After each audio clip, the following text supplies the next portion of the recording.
Well, good afternoon. It's been a while since we did one of these little Talk Tuesdays, so I thought I would just drop in on the channel just before New Year. I think a lot of us can't wait to see the back end of 2020. It's been a very challenging year on a whole range of reasons, but fingers crossed, better times ahead in 2021. Anyway, I just wanted to drop in here in Northern Ireland. Like a lot of parts of the UK, we are in a pretty significant lockdown again. I think this is lockdown Mark 3. The sequel wasn't that good, and part 3 is just awful. So of course, with those restrictions in place, it can sometimes be difficult to stay motivated as a creative. And I just thought I would share a couple of little things that I find quite useful throughout both of the lockdowns that we've had so far here in Northern Ireland, and something that I'm going to continue to do over these next 6 weeks. Apparently ours is going to be for 6 weeks. So I'll just give you a little bit of an overview of some of the things that I've found useful.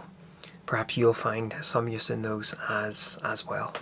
So this first one, over the last 6 months, it's become quite apparent that I'm seeing the same work from the same photographers, either seeing that work firsthand or via shares via other photographers that I follow. And if you take a step back, it would almost seem as though we all live in this little bubble, and that little bubble only has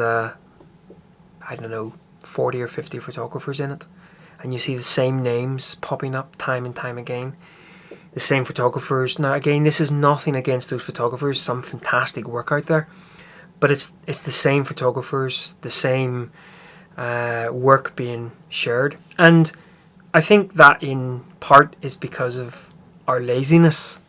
We simply accept what is on our social media timelines. When's the last time you actually went out there and actually tried to discover a new photographer? And maybe this photographer isn't even on social media. Someone who maybe did their work or produced their work 40, 50 years ago. Perhaps they are still working now, but they just don't share it on social media, or perhaps they do. But going and finding other photographers, other work, and perhaps even throw a little bit of a curveball in there.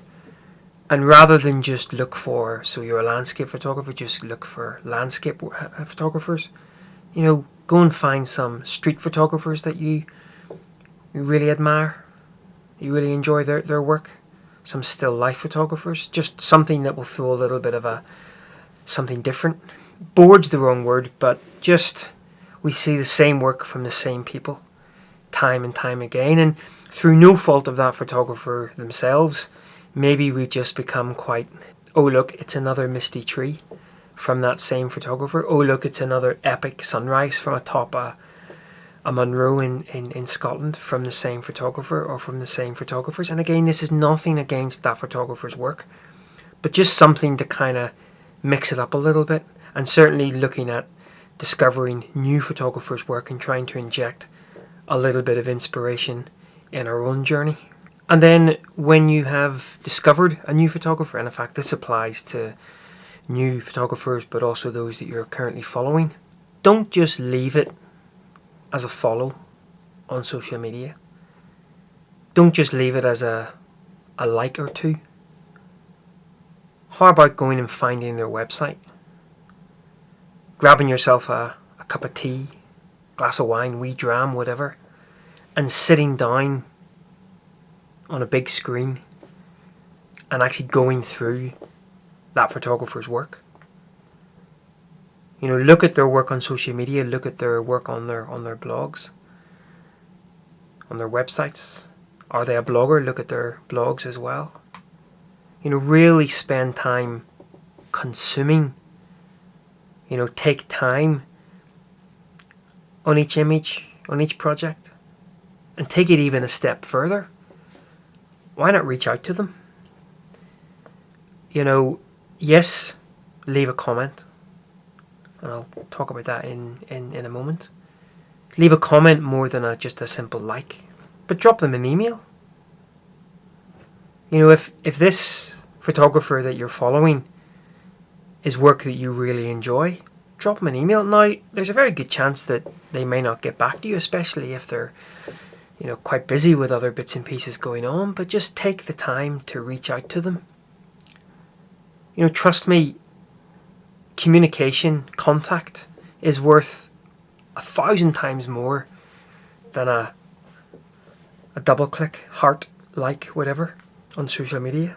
And in terms of leaving comments, let's try over these next weeks as we go into 2021. We have got a bit more time on our hands, perhaps, with another lockdown. Whenever you go to sort of like an image, ask yourself, okay, it's another like thrown into the hat of maybe 100, 1,000, 10,000 likes, especially if the photographer's well known.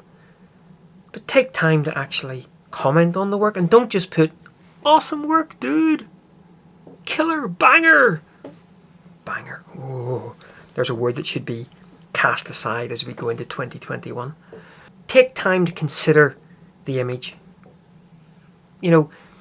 Set yourself a task that at least once a day you're going to pick a photographer, pick an image, and actually write a few lines about that image, why you like it. If you're going to hit the like button, why you like it. What parts of it that you like, and heck, maybe what parts of it you don't like. You hear both sides of the story here in terms of critique. The person didn't ask for critique, and so why you give it to them and whatever. But to me, I'm all for, don't be nasty about it. But if it's constructive critique, or you're asking a question, why the photographer did that, or why do you think about this, absolutely do it. I would love to see more of that on my own work. So as well as discovering new photographers, maybe set yourself a target over these next, say by the end of January, to have discovered maybe 3 new photographers, and take it that step further. Reach out to them, make contact with them, tell them why you admire their work. And generally on social media, let's try to leave more constructive comments than simply just a double click, like, and scroll on. So how about taking on a photo project, or at least starting a photo project? Now, during the lockdown Mark 1, I did a little project whereby I was taking images of my local town here, Portrush, and it allowed me to produce a little book, #empty Portrush under lockdown. And I'm so glad that I did that. Yes, managed to sell a handful of books, great, but I'm just so pleased that I've got something tangible from that first period of lockdown. While we are going through further iterations of lockdown, it doesn't seem as though it's going to be exactly the same as what it was back in March, April and May, when absolutely the streets were empty. So how about taking on a little photo project? Here's the thing. I find it hard to believe that despite all of the limitations that we have had in 2020, despite all of the time that we have been forced to stay local, stay at home, the time has still gone in pretty quickly. Here we are now on the 29th, I think, by the time this goes out, of December.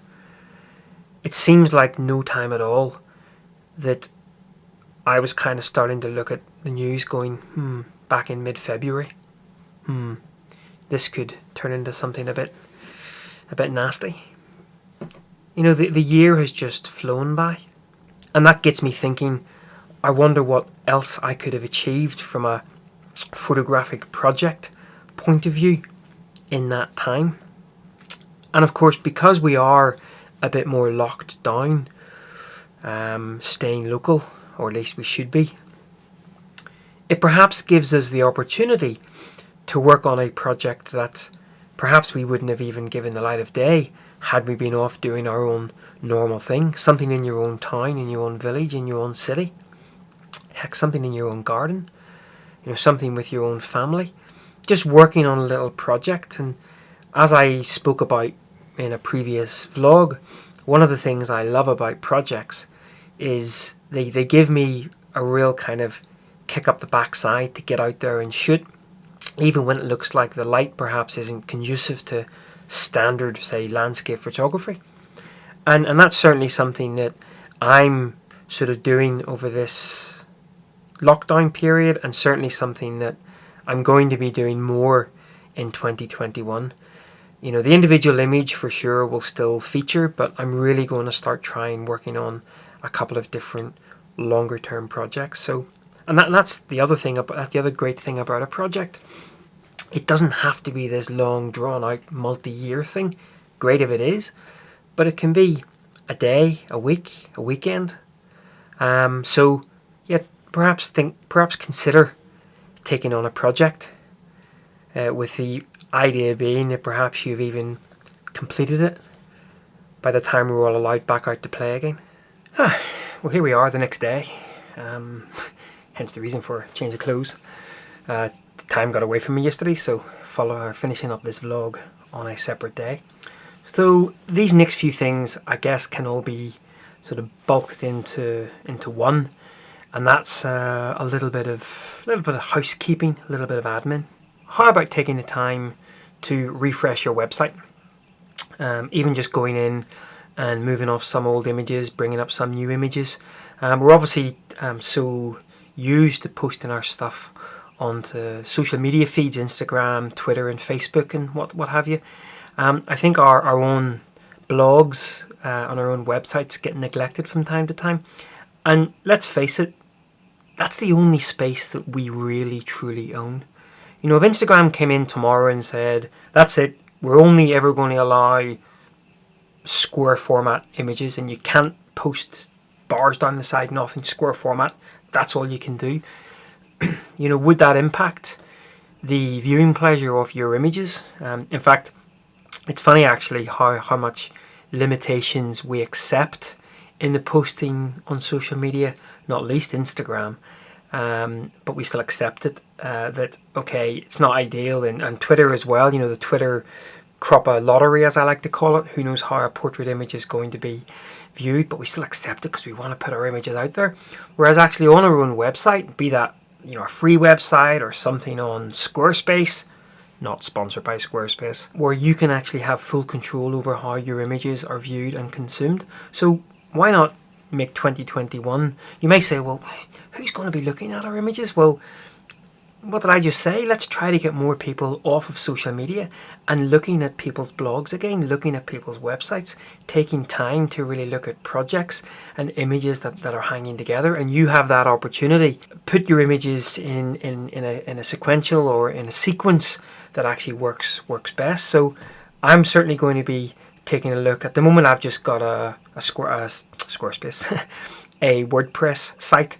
I also have an Adobe Creative Cloud or something portfolio site as well, and I really want to sort of start hanging together more projects and more images that kind of work together. So yeah, take this opportunity to update your various blogs and drop your blogs in the comments. I'd love to spend some time looking at your work outside of social media.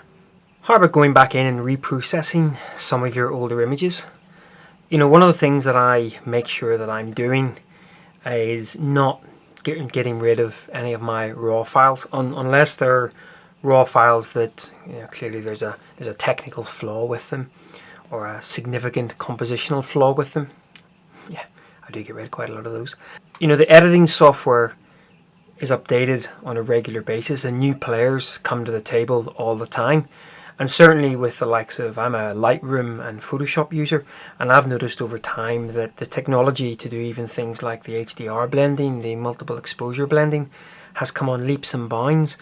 So an image that may not have worked great back in the day, it certainly maybe will give a better lease of life. And of course, not just that, but it's interesting sometimes to go back to an image that you perhaps liked. Yes, you definitely liked the look of it back in the day, but you've obviously learnt a lot more and maybe your tastes have changed, your personal tastes have changed. So it's interesting actually to go back, make a copy of that image, reset the edits and reprocess it, and then compare those two images just to see how much your style has changed. Maybe even you've come up with a different composition through a post crop. But that can be an interesting thing to do as well. Just go back through all of your older images and do a little bit of spot of reprocessing. And how about taking this time to maybe learn a couple of new skills?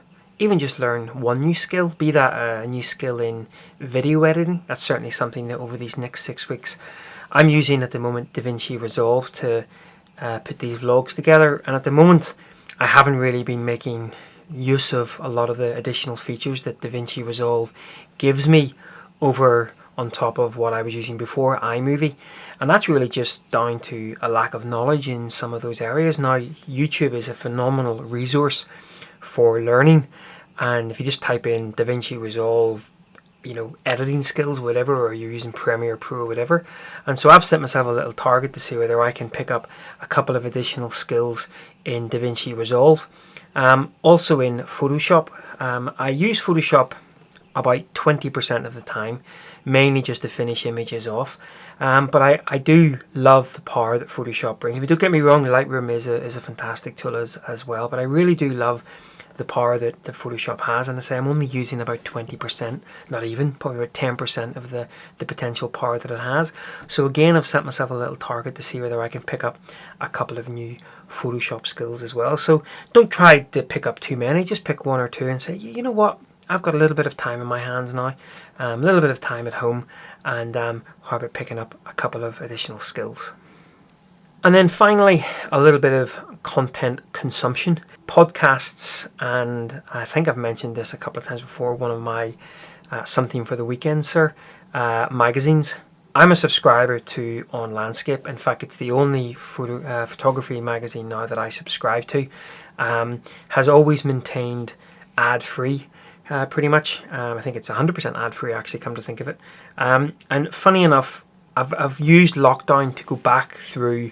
If you take out a subscription, you immediately get access to all of the back issues. Now, I think we're now in issue 220 something. It's produced I think it's twice a month a new version comes out. So if you take out the subscription now, you have access to all of that whole back catalogue. And it's incredible how you can always tell how good an article is. I'm going back 10 years. On Landscape actually just celebrated its 10-year anniversary. And the articles that are on Landscape back in 10 years ago are still so relevant today. So I would highly recommend taking out a subscription to On Landscape. Some really fantastic articles. And then podcasts as well. Podcasts kind of were this real big crazy thing back in the early 2000s. And then they kind of died a bit of a death, but they seem to be sort of coming back up again. And there's a couple of podcasts out there that I would highly recommend that you subscribe to from the creative side of things. The first one from David Duchemin, A Beautiful Anarchy. David's always got something wise, insightful, thought-provoking to say. And he produces a podcast, again, I want to say once every 2-3 weeks. And really, really good. He produces a lot of other content as well, books and things like that. But certainly go ahead and subscribe to A Beautiful Anarchy by David Duchemin. Speaking about On Landscape, Tim has put together a bit of a lockdown podcast series as well, where he was talking to Joe Cornish and David Ward. There's also a couple of passing through episodes in there as well, where they invite a guest photographer to come along and talk about their own work. But it was specifically the lockdown projects. Now, I didn't listen to these during the summer. I've only just kind of subscribed to that and picked up on them. But the conversations between David and Joe are really, really insightful as well. I've just been listening to the one on composition and whether you can kind of teach and learn composition. And again, I could listen to these guys all day. They've got so much incredible stuff to share, and certainly one to pick up on, the On Landscape podcast. And then the final podcast to recommend is Biblioscapes by Ewan Ross. So if you're not aware, Ewan put together this phenomenal website, which actually is a library, an online library of a whole multitude of photo books, both old and new. And what he's been doing the latter half of 2020, and it looks like he's going to continue doing in 2021, is he'll invite a guest on every episode, and they'll actually talk through their own book. Now, I find this fantastic, and I find it really good to listen to the podcast while also viewing. Ewan will put together a little video of him flicking through the book as well. So you really do get a visual sort of view of the book as well as listening to the author as well. So certainly I think there's about 12 or 13 episodes of that out at the moment. So that's A Beautiful Anarchy by David Duchemin, the On Landscape podcast, and Biblioscapes by Ewan Ross. Certainly 3 podcasts to get your teeth into during these lockdown times. So there you go, guys. Hopefully you'll find something to take away from today's episode that will perhaps give you a little bit of motivation during these upcoming lockdown times. If I would just encourage one thing, and that's going right back to the start, the whole idea of connections. You know, this creative journey that we're all on can sometimes be quite a lonely, quite a challenging one. Even if we have friends and family around us, quite often we're pursuing our art by ourselves, and the most probably connections we have, or the majority of connections we have, are just through social media, the like and the odd sort of comment. But maybe just taking it upon yourself during, say, January to reach out to one other photographer who you admire and just dropping them an email. Trust me, you'd make their day. Just drop them an email, just say how much you enjoy their work, maybe ask them some questions about their work. But it really would, and if we all just take it upon ourselves to maybe just contact one photographer, who knows what we could start in 2021. Right, well, I'm going to go off now. I may be back before the end of the year. Might not. Obviously, we've only got a couple of days to go. If I don't see you beforehand, let me take this opportunity to once again thank you for your support throughout the last 12 months. It's been very much appreciated, and I trust that you and your family will have a happy, restful new year, as happy and as restful as it can be with the current restrictions, and a healthy and, as I say, happy and creative 2021. Right, guys, until next time, take care. Bye bye.